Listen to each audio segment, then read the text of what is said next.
सिंहाणं नमो आयरीयाणं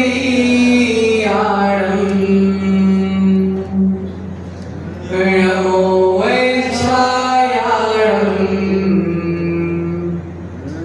नमो लोये सर्वसापूर्णम्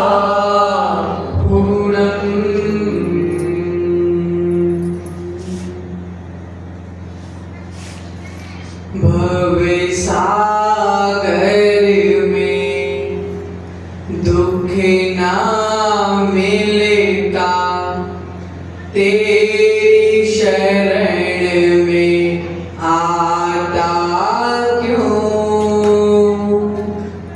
शरण में आकर सुख ना मिलता, तेरी शरण में आता क्यों?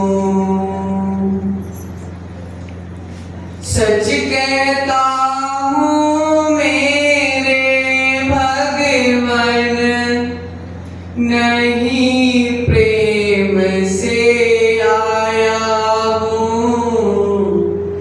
विपदाओं ने हमको घेरा, व्यथा सुनाने आया हूँ।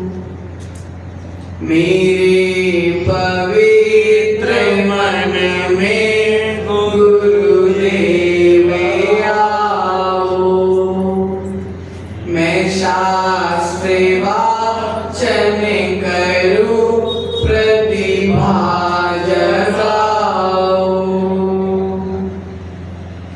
अरिहंते भाषित सभी श्रुत देवताओ,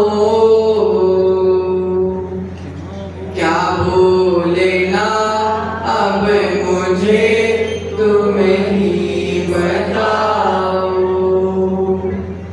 क्या बोलेना अब मुझे तुम ही बताओ।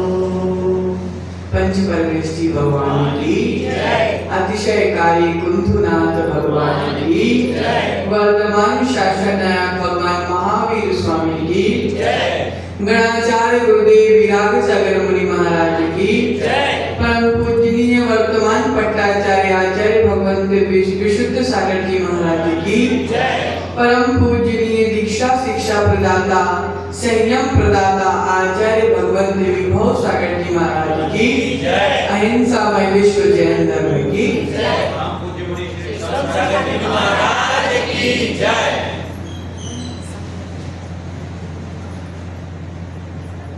प्रियात्मन,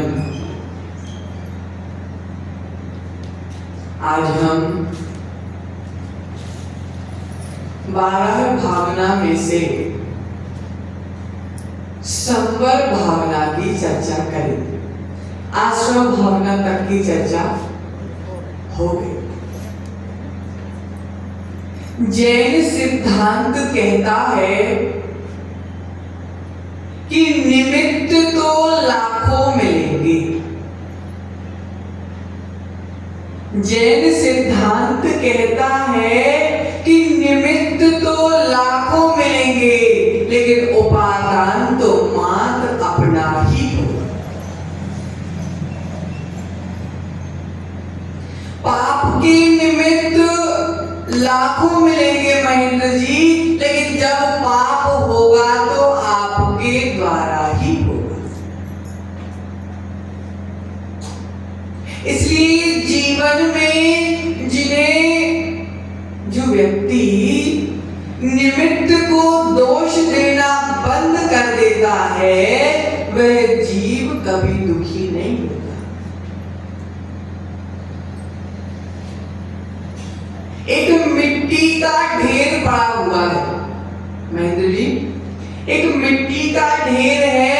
आपने घर से 2 बाल्टी पानी निकाला और उस मिट्टी के ढेर में डाला। अब मिट्टी में पानी पड़ेगा तो क्या बनेगा? कीचड़ बनेगा। मिट्टी निमित्त बन गई, पानी निमित्त बन गया, लेकिन जो कीचड़ फैलाया है वह किसके द्वारा फैलाया गया? स्वयं के द्वारा। इसलिए कीचड़ फैलाने का दोष तुम मिट्टी को नहीं दे सकते, कीचड़ फैलाने का दोष तुम पानी को नहीं दे सकते। मिट्टी अलग है, पानी अलग है, तुमने दोनों को मिला दिया, कीचड़ बन गया।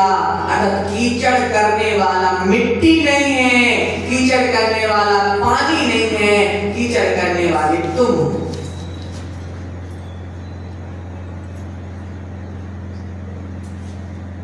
प्रियात्मन, भौरा, भौरा जानते? हाँ, भौरा फूलों से पराग लेकर अपना जीवन चलाता है। भौरा फूलों से पराग लेकर अपना जीवन चलाता है। जिस फूल के माध्यम से शुद्ध भैया भौरा का जीवन चलता है, एक दिन वह भौरा उसी फूल में फंसकर मृत्यु को प्राप्त हो जाता है। कई फूल ऐसे होते हैं जो धूप आती है तो खिल जाते हैं और जैसे ही धूप जाती है तो बंद हो जाते हैं। भौरा उस फूल से पराग को लेकर जीवन चलाता है, मतलब कि उस फूल के माध्यम से ही भौरा जीवन जीता है। लेकिन जब पराग लेने में इतना आसक्त हो जाता है कि उसको दिन और रात का भेद पता नहीं चलता और एक दिन फूल में ही फंस जाता है और मृत्यु को प्राप्त हो जाता है। क्या कह रही जिनवाणी? जिस प्रकार भौरा को जीवन देने वाला भी फूल है और मृत्यु कराने वाला भी फूल है, कारण दोनों बने, उसी प्रकार हम भी इस संसार के फूल से पराग ले रहे। प्रियात्मन, जीवन को अगर बर्बाद करना है तो इसी संसार में रहकर जीवन को बर्बाद भी कर सकते हैं और इसी संसार में रहकर संयम धारण कर जीवन का कल्याण।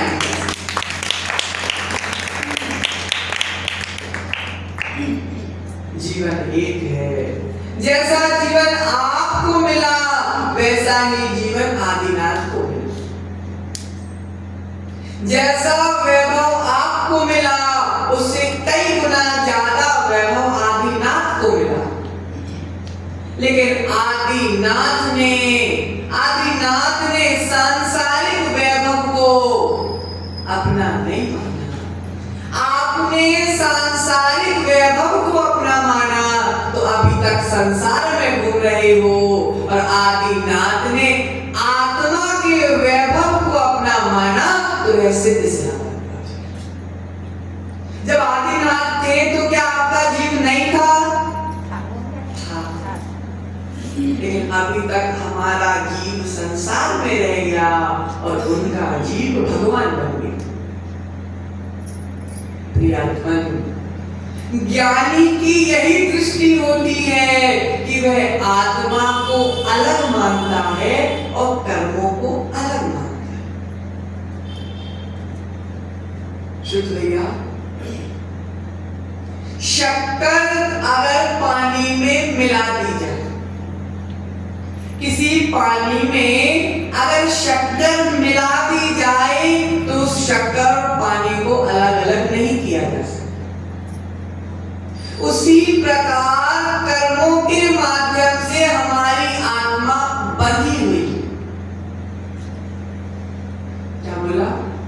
कर्मों के माध्यम से विराट भैया अपनी आत्मा बंधी हुई है, लेकिन कर्म आत्मा नहीं है। शक्कर पानी में मिली हुई है, लेकिन शक्कर पानी नहीं है। दूध में पानी मिला हुआ है, लेकिन पानी दूध नहीं है। उसी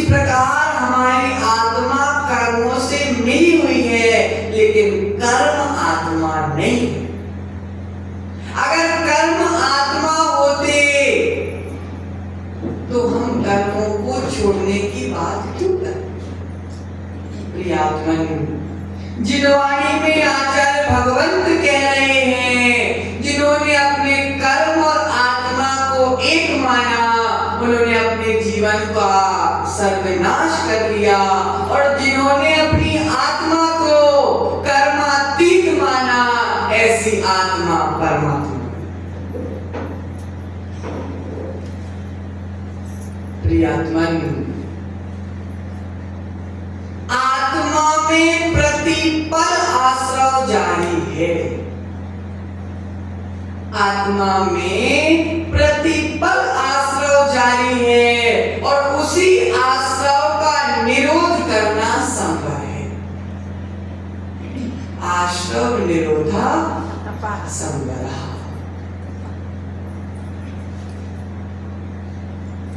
आत्मा कर्मों से अलग है, और जो कर्मों को आत्मा मानता है वह मिथ्यानिष्ठ। प्रियात्मन, आश्रव का निरोध करना ही तो संवर है, और संवर क्या है?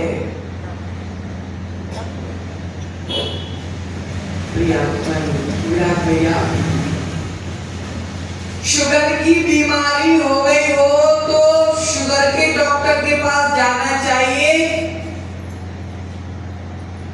कि आंखों के डॉक्टर के पास?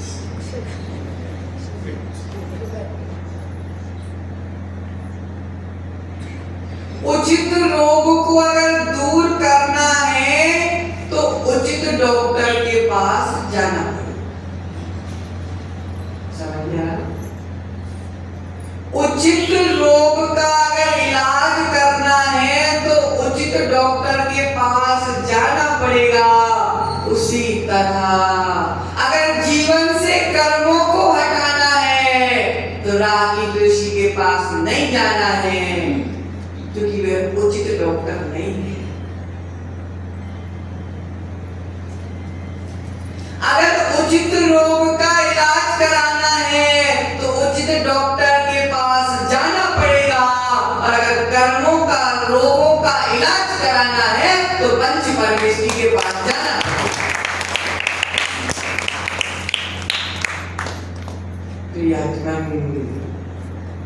रागी द्वेषी के पास चले गए तो रोग ठीक होना तो दूर की बात, रोग में वृद्धि अवश्य हो जाएगी। रागी के पास जाओगे तो जीवन में राग बढ़ेगा, वीतरागी के पास जाओगे तो जीवन में वैराग्य बढ़ेगा। जिसके पास जो होगा वही देगा ना। तुम्हारी दुकान में कूलर बिकते हैं तो कूलर ही दोगे ना, एसी नहीं दे सकते। तुम्हारी दुकान में कूलर बिकता है तो कूलर ही दोगे, एसी नहीं दे सकते। उसी प्रकार वीतरागी भगवान के पास वैराग्य मिलता है, इसलिए वह वैराग्य ही देंगे। प्रियात्मन, जीवन का कोई भरोसा नहीं है विराग भैया। जो आज राजा बन के सिंहासन पर बैठा है, कल उसको भी जमीन में लेटना। जो आज राजा बनकर सिंहासन पर बैठा है, उसको भी कल के दिन जमीन पर लेटना पड़ेगा।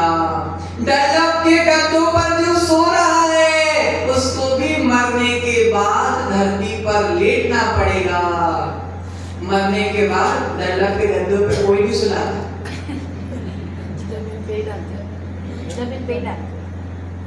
चटाई या मुश्किल से चटाई या चादर बिछाने की। जिस डलप के गद्दे का घमंड था, वह घमंड भी आत्मा निकलने के बाद चूर चूर।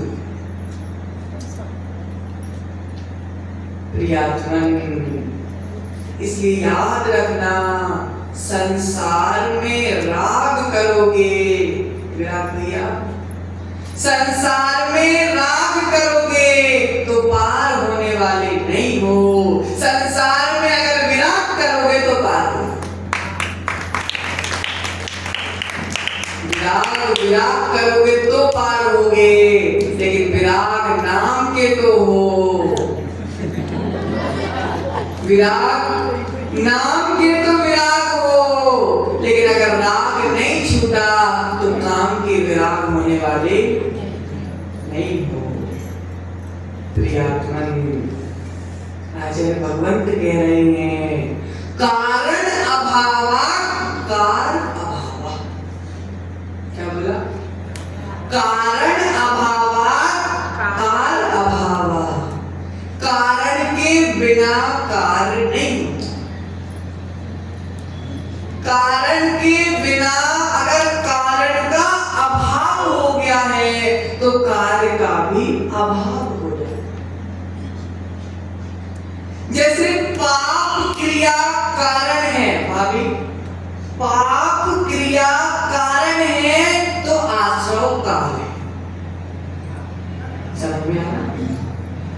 पाप क्रिया अगर कारण है तो आश्रव काल है, आश्रव कारण है तो बंध काल है। जो अभी कार्य है वही कारण बन जाता है, और जो कारण है वह कार्य बन जाता है। ध्यान से समझ। पाप रूपी क्रिया कारण है तो उसका कार्य आश्रव है। समझ में आई ये बात?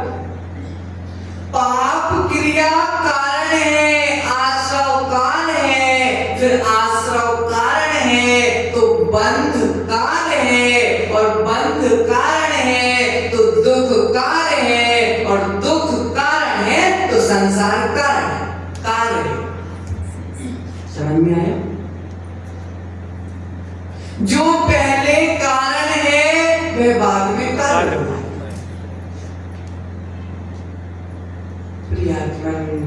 सावध क्रिया अगर नहीं होगी तो आश्रव नहीं होगा।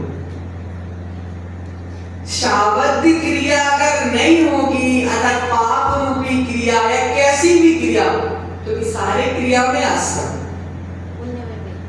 सब क्रिया आश्रव। तो किसी से शुभ होता है और किसी से यही अंतर है, लेकिन आश्रव तो होता ही है। अर्थात अगर कार्य हो रहा है तो आश्रव होगा, और अगर आश्रव हो रहा है तो बंध होगा, और अगर बंध हो रहा है तो दुख होगा, और दुख हो रहा है तो संसार में घूमते रहेंगे। इसलिए परम पूज्य आचार्य भगवंत जिनवाणी में लिख रहे हैं कि हमको सावधान होने की आवश्यकता। विराट भैया, सावधान होने की आवश्यकता है। हमारा कौन सा कार्य हमारे संसार का कारण बन जाए। हमारे द्वारा कोई ऐसा कार्य ना हो जाए जो हमारे ही संसार का कारण बन जाए। प्रियात्मन, किसी जीव की, शुद्ध भैया, किसी जीव के यश कीर्ति नाम कर्म के कारण या पूर्व के पुण्य प्रबल है, किसी जीव का अगर यश कीर्ति नाम कर्म है क्षयोपशम, और अगर पुण्य प्रबल है तो वह इस मंच में माइक से गाली भी देगा तो लोगों को अच्छा लगेगा। यश कीर्ति जिसका यश कीर्ति नाम कर्म का क्षयोपशम है, और जिसके जीवन में पुण्य प्रबल है, तो वह जिनवाणी की गद्दी से अगर मिथ्या बात भी बोलता है तो भी लोगों को अच्छी लगेगी।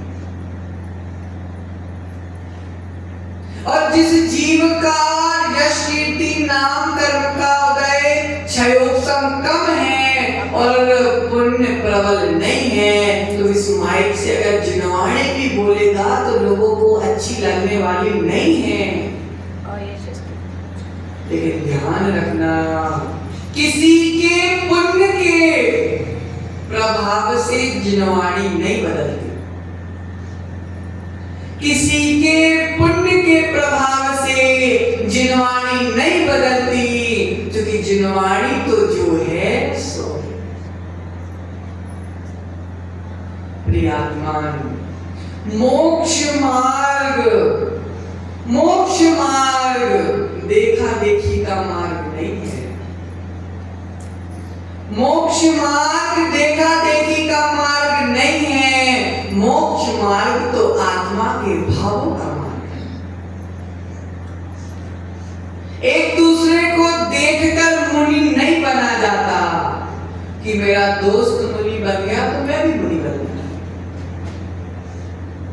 दोस्त मुनि बन गया तो उसकी देखा से कि हम भी मुनि बन गए। नहीं, देखा देखी में मुनि नहीं बना जाता। जब एक नहीं, दो नहीं, तीन नहीं, अनंत भवों का पुण्य एक साथ उदय में आता है, तब मुनि बना जाता है।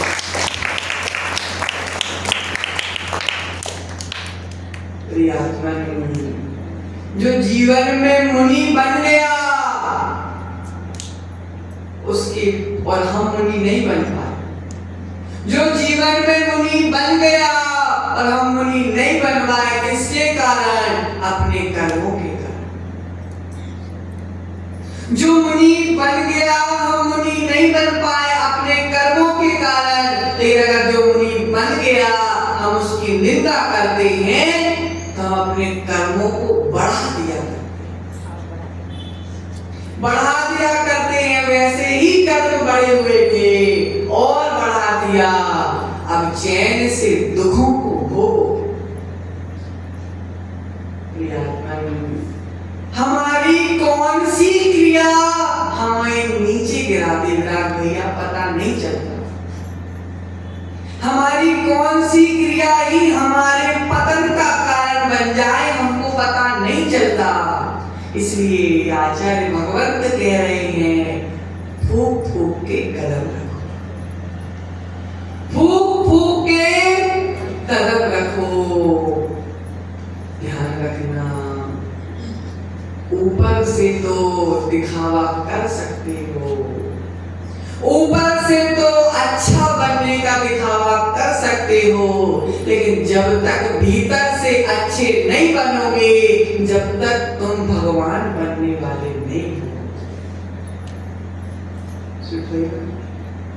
बाहर से खूब अभिषेक करना, बाहर से खूब पूजन करना, विधान करना, चौकी लगाना, लेकिन जब तक तुम भीतर से अभिषेक नहीं करोगे, जब तक भीतर से कुंथुनाथ की पूजन नहीं करोगे, जब तक भीतर से भावना से चौका नहीं लगाओगे, जब तक तुम्हारा कल्याण होने वाला नहीं है। ऊपर से तो खूब कर लो, ऊपर से भी खूब कर लो, लेकिन ध्यान रखना, भीतर से करने के लिए ऊपर से पहले करना पड़ेगा।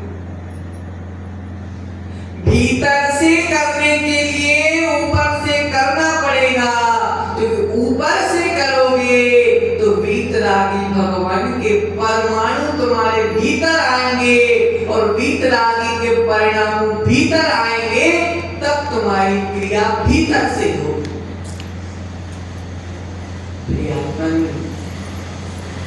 आश्रम का निरोध करने वाली आत्मा, आश्रम का निरोध करने वाली आत्मा ही स्वयं का कल्याण कर पाती। आश्रम भावना क्या कह रही? संबर भावना क्या कह रही? कि कर्मों के आने के द्वार को हमको बंद करना है। तो कैसे बंद होगा? तो आचार्य भगवंत लिख रहे हैं, अविवेक से बचो। क्या लिख रहे? अविवेक से बचो, आश्रव से बच जाओगे। आश्रव से बच जाओगे तो बंध से बच जाओगे, बंध से बच जाओगे तो दुखों से बच जाओगे, और दुखों से बच जाओगे तो संसार से बच जाओगे। आश्रम से बच जाओगे तो दुखों से बच जाओगे, दुखों से बच जाओगे तो संसार से बच जाओगे, और संसार से बच जाओगे तो संसार से तर जाओगे। प्रियात्मन, पापों को दूर करने जाओगे, पापों को दूर करने जाओगे, स्वप्निल भैया विभाग में चले जाओगे। पापों को दूर करने जाओगे तो विभाग में चले जाओगे, और पापों से स्वयं दूर हो जाओगे तो स्वभाव में चले जाओगे, और स्वभाव में चले जाओगे तो एक दिन भगवान बन जाओगे।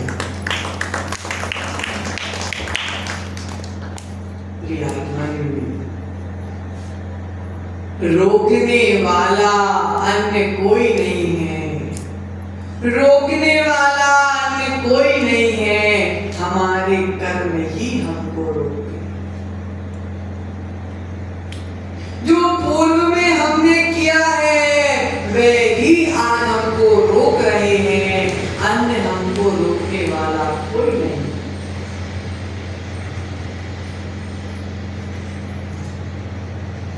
असंयम परिणामों के कारण, असंयम परिणामों के कारण कर्मों का बंध।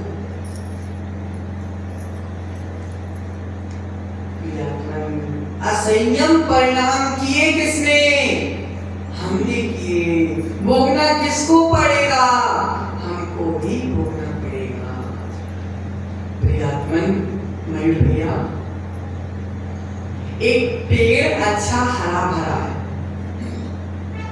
एक पेड़ अच्छा हरा भरा है, उसमें बहुत रसीले फल लगे। पेड़ हरा भरा है, उसमें तोते दूर दूर से बैठने आते। समझा? हरे भरे पेड़ में दूर दूर से तोते आते हैं फल खाने के लिए, हरियाली में बैठने के लिए। जिस प्रकार पेड़ हरा भरा है तो तोते दूर दूर से आते हैं, और अगर वह पेड़ सूख जाए तो उसमें एक भी तोता बैठने।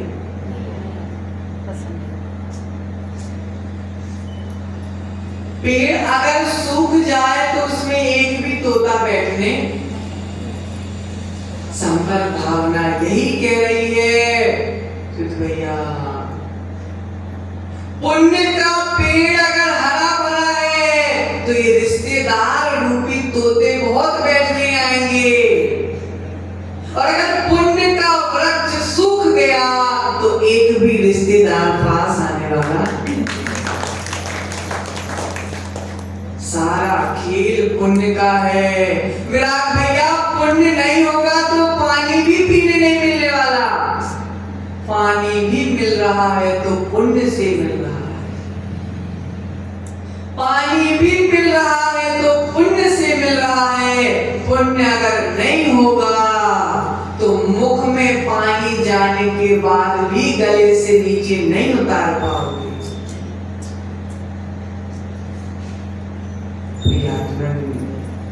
संवर भावना यही कह रही है कि रोको, कर्मों को रोको। कर्म कैसे रुकेंगे? जब हमारी आत्मा शुभ उपयोग में लगेगी, शुभ काम में लगेगी, शुभ कार्य में लगेगी, तभी हमारी आत्मा के कर्म रुक पाएंगे, अन्यथा कर्म रुकने वाले नहीं है। संवर भावना, संवर के दो भेद, द्रव्य संवर और भाव संवर। द्रव्य संवर और भाव संवर, बाहर से अविवेक रूप क्रियाओं से बचोगे, सावध क्रियाओं से बचोगे, अर्थात पाप रूपी क्रियाओं से बचोगे, तो ये द्रव्य संवर है। और भीतर के परिणामों को संभालोगे, भीतर के भावों को संभालोगे, तभी जाके तुम भाव संवर कर पाओगे। लक्ष्य तो आत्मा को कर्मों से दूर करना है, मयूर भैया, लक्ष्य तो आत्मा को कर्मों से दूर करना है, लेकिन हम कर्मों को जोड़ रहे हैं।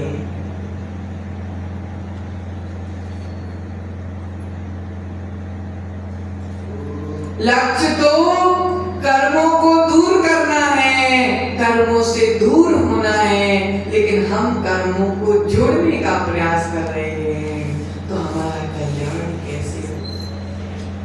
हमारा कल्याण कैसे होगा?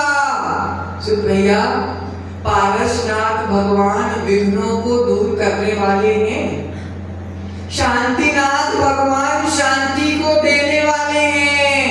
हमने दोनों तीर्थंकरों में अंतर कर दिया। मेरे तो पारसनाथ भगवान है, मेरे तो शांतिनाथ भगवान है, दोनों के गुणों में कितना अंतर है।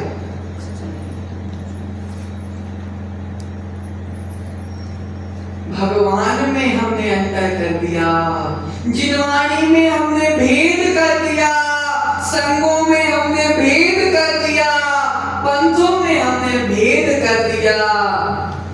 जिनवाणी कह रही है, जिनवाणी कह रही है, पिच्छी कमंडल को तो देखो,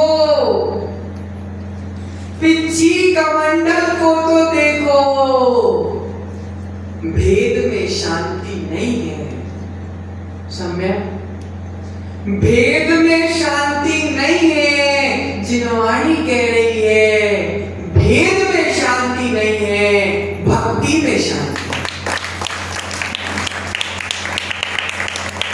संगों में भेद करने वाला, भगवानों में भेद करने वाला, पंथों में भेद करने वाला, लिख के रख लेना सुधोइया, कभी शांति को प्राप्त नहीं कर पाए। लिख के रख लेना, पूर्व के प्रबल पुण्य के कारण आज तो मुस्कुराता दिख रहा है, ध्यान रखना, पत्थर में सिर मारते रोते दिखेगा भविष्य में। लिख के रख लेना बात को।